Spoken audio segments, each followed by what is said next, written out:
Bienvenue à toi dans cette vidéo. Aujourd'hui, on va voir les 5 erreurs qui t'empêchent de progresser et comment les corriger. Donc, c'est vraiment les principales et les plus grosses erreurs qui font de toi un débutant. Donc, prends bien soin de prendre des notes de ce qu'on va voir, les solutions, les problèmes, pour que tu puisses passer d'un athlète débutant à un athlète intermédiaire. Donc, tout d'abord, tu ne maîtrises pas la technique. Tu fais l'erreur d'être impatient. C'est-à-dire que voilà, tu vas aller bien trop vite au début, ce qui fait que tu négliges la technique et tu finis par pas progresser et par te blesser. Donc en solution très simple, apprends la technique. Ça paraît tout con, mais commence déjà par apprendre à bien faire le mouvement. Est-ce que tu as vu quelles étaient les techniques d'exécution, les positions à avoir? Si c'est non, apprends-les tout de suite, avant de passer à autre chose ou avant de soulever lourd. Plus, filme-toi pour pouvoir te corriger tout simplement. Ou demande à quelqu'un de la salle, si jamais tu t'entraînes avec des amis ou avec des gens un petit peu plus avancés. Certaines salles également où il y a des coachs à disposition. N'hésite pas vraiment à checker la technique parce qu'en fait, si ta technique d'exécution est mauvaise ou elle n'est pas en corrélation avec ce que tu veux faire, quel muscle tu veux travailler, tu ne progresseras pas sur le reste en fait. En deuxième, tu n'as pas de structure. C'est-à-dire que tu fais l'erreur de faire tes séances aléatoires sans programme d'entraînement. Évidemment, un programme, c'est super important. Et pour ça, je t'ai créé un guide 100% offert, La Forge, tu trouveras le lien en bio, qui t'apprend à créer une programmation d'entraînement de A à Z. Donc on voit vraiment de l'élaboration des objectifs jusqu'à la séance. C'est entièrement gratuit, je te le conseille. Et si tu t'inscris, si tu le prends, sache que tu es automatiquement inscrit sur ma liste email où tu reçois 3 emails de développement physique et personnel par semaine. Troisième erreur, tu ne surcharges pas assez. Ça, c'est l'erreur, je dirais, la plus importante. Parce qu'une fois que tu maîtrises la technique et que tu as un plan d'entraînement, c'est bien. Mais si tu ne mets pas assez d'intensité, ça va servir à rien. Donc l'erreur que tu fais, c'est de rester dans ta zone de confort. C'est-à-dire que tu sais pas, t'as pas appréhendé suffisamment la difficulté et de ce que c'est de vraiment travailler ton muscle pour tout simplement pouvoir le rendre plus fort et plus musclé. Donc pour ça, utilise des techniques pour surcharger au poids du corps. Par exemple, du tempo. Le tempo, qu'est-ce que c'est? C'est la vitesse d'exécution. Imaginons, tu as l'habitude de faire tes pompes en tempo 1 seconde en bas, 1 seconde en haut, 1-1, et une progression, c'est de faire le même nombre de reps, mais à un tempo, par exemple, 2 secondes, 2 secondes. Donc un petit peu plus lent, ce qui va rendre l'exercice plus difficile. Donc c'est une manière d'augmenter l'intensité et donc de surcharger progressivement. Également les variantes. Imaginons que tu es habitué à faire des pompes classiques. Faire des pompes plus larges ou plus serrées, style pompe diamant, ça va pouvoir également t'aider, vu que ça apporte justement un stress différent, une difficulté plus importante, pour le cas des pompes diamant. Et donc tu vas progresser. Et de manière générale, jouer sur les angles, surtout en calisthénie. Jouer sur les angles dans le sens où, par exemple, le front lever, c'est très facile de faire une traction à la verticale, si tu veux. Mais plus tu mets ton corps en fait à l'horizontale, plus c'est difficile, plus il y a de charge en fait sur ton dos. Et donc c'est comme ça qu'on joue avec les angles. Donc après, c'est souvent en corrélation avec les variantes de l'exercice. C'est une manière en fait de rendre un exercice plus difficile, mais là on le fait vraiment par le mouvement. Contrairement en salle de sport, on le fait par l'addition de poids en fait. Et ce que j'appelle la technique plus 1, c'est-à-dire que à chacune de tes séances, tu vas faire plus une rep systématiquement. Juste plus une rep sur toute la séance ou sur chaque exercice. Pour vraiment savoir si tu progresses petit à petit, séance après séance. Et c'est comme ça qu'en fait, tu finis par surcharger. Parce que si tu fais plus une rep à chaque fois, imaginons tu fais 4 fois 10, donc première séance 10, 10, 10, 10, deuxième séance 11, 10, 10, 10. Après ça va faire 11, 11, 10, 10 par exemple. Par exemple, c'est une manière de surcharger. Ou plus 1, ça peut être aussi plus 1 kg. Imaginons ton 4 x 10, je sais pas moi, ça peut être, je sais pas, en développé couché, tu es à 42 kg pour 4 x 10. Et sur une de tes séries de 10, tu fais 10 reps, mais à 45. Par exemple, ça peut être une manière pardon, de surcharger. Et en fait, ce qu'il faut que tu comprennes, c'est vraiment, il faut que ce soit, augmente l'intensité et la difficulté séance après séance. Dans le sens où si tu fais la même chose à la même intensité aux mêmes séances, tu t'arrêteras de progresser en fait. Donc traquer son intensité, c'est vraiment pareil, c'est ce qui définit clairement un athlète intermédiaire, dans le sens où les débutants, souvent, bah, voilà, vous ne prenez pas le principe, donc vous entraînez un peu à l'arrache et sans rien calculer ni rien. Quatrième erreur, tu veux tout trop vite. On en a déjà parlé au début, tu es trop impatient et souvent tu cherches trop de variations, tu as envie de changer d'exercice tout le temps, etc.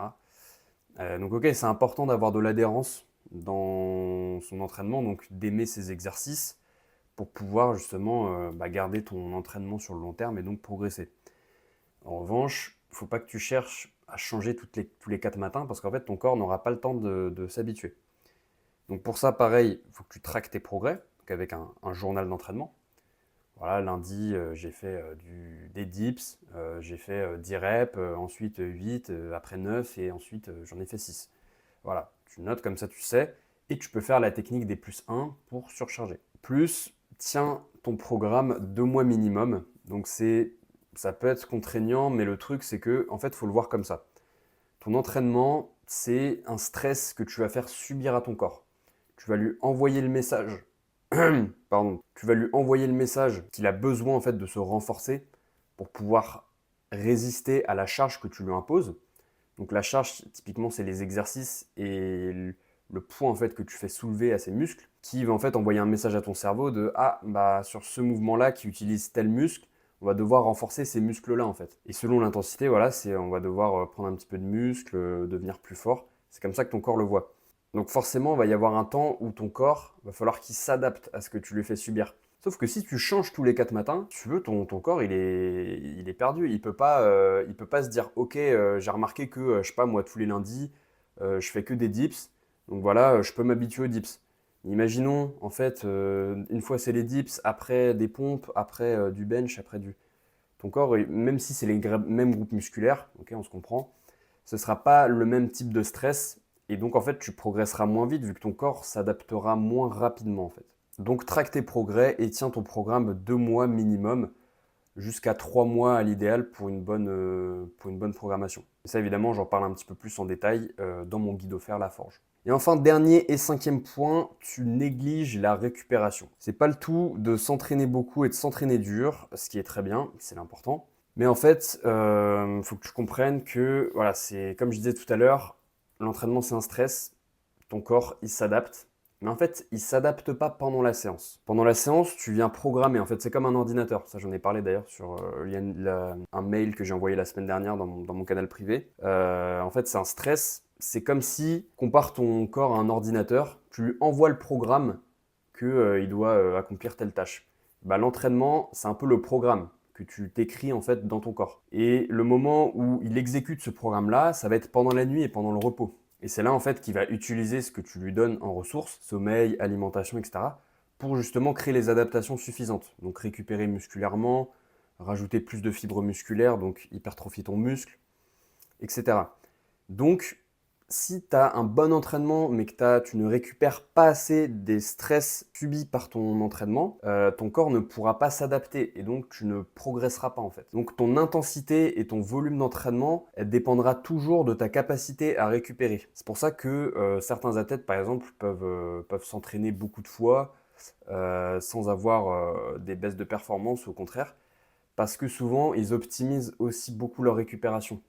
Et ça, si tu veux, si voilà, tu as des objectifs un petit peu plus modestes et un train de vie un petit peu plus prenant, sache que tu ne pourras pas t'entraîner voilà, plus de 3 fois par semaine, à moins d'être en surentraînement ou à négliger certains autres aspects de ta vie, c'est pas ce que tu veux. Donc faut pas s'entraîner trop souvent et faut dormir. Donc la solution, c'est 7 à 8 heures de sommeil. Normalement, le minimum selon la science, c'est 7 heures, mais je te conseille vraiment 8 heures de sommeil parce que normalement, c'est le minimum pour ton corps. Encore une fois, comme l'entraînement, c'est un stress que tu fais subir en plus à ton corps, en plus de ce qui doit, voilà, en plus de la vie du quotidien.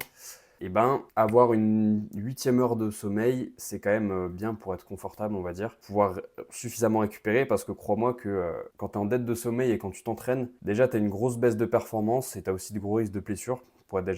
pour être déjà passé par là, je sais ce que c'est. Donc ne néglige pas ça et n'attends pas de te blesser ou de voir tes résultats stagner parce que c'est vraiment la pire des choses. Donc évidemment, pour soutenir ce sommeil, parce que c'est pas le tout de dormir beaucoup, il faut aussi en fait avoir un sommeil de qualité, dans le sens où si tu as 8 heures de sommeil agité, bah, ce ne sera pas pareil que si tu n'as que 5 ou 6 heures, mais de très bonne qualité. Donc évidemment, tout ce qui va être lié à l'hygiène de vie, ça va être important. Donc là, je t'ai mis quelques exemples. Les 10 000 pas, c'est pas que une mode, ça a énormément de bienfaits sur la santé de manière générale, et notamment sur le sommeil. Moi, je sais que depuis que vraiment je me discipline pour faire mes 10 000 pas, en plus, je les finis souvent le soir. Et c'est bien vu que c'est une activité légère qui permet de un peu fatiguer ton corps, mais vraiment de manière saine.